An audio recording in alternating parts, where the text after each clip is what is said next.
आज पूरा देश 11वां अंतर्राष्ट्रीय योग दिवस मना रहा है। रखेंगे दृष्टि सामने, इस मौके पर भारत देश में तरह तरह के आयोजन किए गए हैं। विश्राम, वापस आ जाएंगे। इसी कड़ी में उत्तर प्रदेश के गोरखपुर में भी भव्य योग दिवस समारोह का आयोजन किया गया है, पंजे समानांतर होने चाहिए, समस्थिति में, जिसमें मुख्यमंत्री योगी आदित्यनाथ ने शामिल होकर न केवल योग कर स्वस्थ रहने का संदेश दिया, बल्कि संस्कृति का भी ज्ञान दिया। दृष्टि से घुटनों को दरअसल कार्यक्रम में सीएम योगी का परिधान लोगों का ध्यान खींच रहा है। लगाएंगे।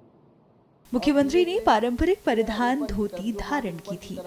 उधर देखेंगे, धोती पहने हुए ही उन्होंने योग किया। चेहरा को पहले जैसे गौरतलब है कि योग भारत देश की संस्कृति का हिस्सा रहा है। तकलीफ रहती है, वो इस अभ्यास को ऐसे में योग दिवस पर धोती पहनकर योग करना देश के युवाओं को प्रेरित कर रहा है। श्वास सामान्य रखेंगे, वापस आ जाएंगे धीरे धीरे और विश्राम। अगला अभ्यास हम लोग करेंगे ताड़ासन का। दोनों हथेली पुनः सामने लाएंगे, हथेली पलट देंगे बाहर की तरफ, श्वास भरते हुए धीरे धीरे अपनी भुजा को कान के बराबर तक ले जाएंगे और जितना हथेली को ऊपर की तरफ खींच सकते हैं खींचेंगे और अंतिम में अपने एड़ी को उठा लेंगे। जिसको चक्कर आने की समस्या हो अपना एड़ी नहीं उठाएगा और पैर की उंगलियों पे बैलेंस बनाने की कोशिश कीजिए, संतुलन बनाने की कोशिश कीजिए। धीरे से एड़ी को नीचे रखिए, हथेली को अपने सर के ऊपर, पुनः श्वास भरते हुए एक बार और दोहराएंगे, हथेली को ऊपर की तरफ खींचेंगे और अंतिम में जब शरीर पूरा खींच जाए तो एड़ी उठा के सामने दृष्टि टिका के श्वास पर केंद्रित होंगे। धीरे से एड़ी को नीचे रखिए, हथेली सामने, वापस सम स्थिति में आ जाइए, विश्राम। अगला अभ्यास है वृक्षासन। तो वृक्षासन जिसको चक्कर आता हो वह ना करेगा, वह सामान्य तरीके से देखता रहेगा। तो सर्वप्रथम दाहिने पैर की एड़ी को मोड़ के अपने जंघा मूल से लगा लेंगे, श्रोणी प्रदेश पर पेल्विक एरिया की तरफ अपनी एड़ी को टिकाएंगे।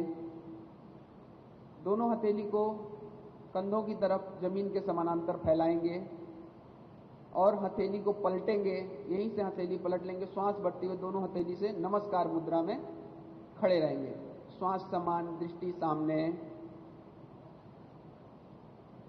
यह मन को एकाग्रता, शरीर को एकाग्रता प्रदान करेगा। धीरे धीरे वापस आएंगे, पुनः दोनों हथेली को सामान्य रखेंगे। शरीर को एक बार चेक कर लीजिए, पैर के पंजे समानांतर होने चाहिए, सम स्थिति में है कि नहीं, कंधे ढीले हैं कि नहीं। अगला अभ्यास हम लोग हस्तपादासन का करेंगे। तो दोनों हथेली सामने की तरफ से धीरे धीरे उठाएंगे ऊपर की तरफ। जिसको भी कमर की दिक्कत हो धीरे धीरे हाथ उठाते जाइए। जिसको भी कमर की दिक्कत हो वो आगे की तरफ नहीं झुकेगा, सामने देखता रहेगा। श्वास छोड़ते हुए कमर से पहले 45 अंश के कोण पे आइए, फिर 90 अंश पे और धीरे धीरे दोनों हथेली को अपने पैर के पंजों की तरफ ले जाइए। अगर आपका उंगली पैर को पंजों को स्पर्श कर सकता है तो करने दीजिए। अपनी दृष्टि से घुटनों को देखिए, श्वास समान रखिए। धीरे धीरे पहले दोनों हाथों को उठाएंगे और गर्दन, वापस ऊपर की तरफ हाथ को खींचेंगे, सीधा, कमर को नहीं मोड़ना है, ऊपर की तरफ खींचना है। पुनः वापस आइए, श्वास छोड़ते हुए हस्तपादासन एक बार और दोहरा लेंगे।